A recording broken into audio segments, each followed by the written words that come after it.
我係 Isabella，歡迎你嚟到睇《LEGO Mario》第2集。呢個呢就係《LEGO Mario》嘅 Starter Course。先呢，你要叫佢跳入呢個綠色嘅水管，之後就過嚟呢度，之後就轉圈，之後就跳。攞到呢個就可以打佢嘅，之後呢，佢應該喺上面呢度嘅。之後你打佢啦，之後佢跌咗落嚟嘅應該，之後過嚟呢度，之後跳落去。我哋睇下我攞到幾多個金幣先。哇！我攞到23個金幣啊！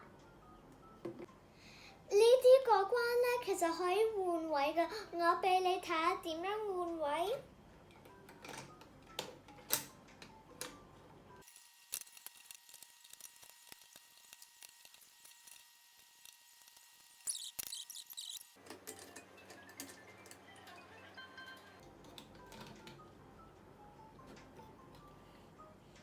咁樣呢，就係我整亂佢咁樣，之後我哋開返佢啦。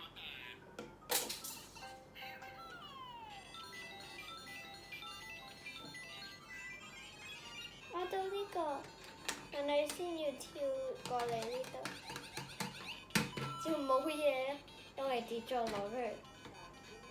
之後呢個就過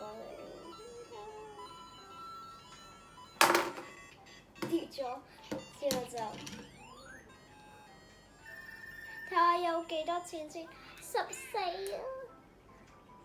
今日 LEGO Mario 第2集呢就嚟到呢度啦，我哋下次再玩其他好玩啲嘅嘢啦，拜拜。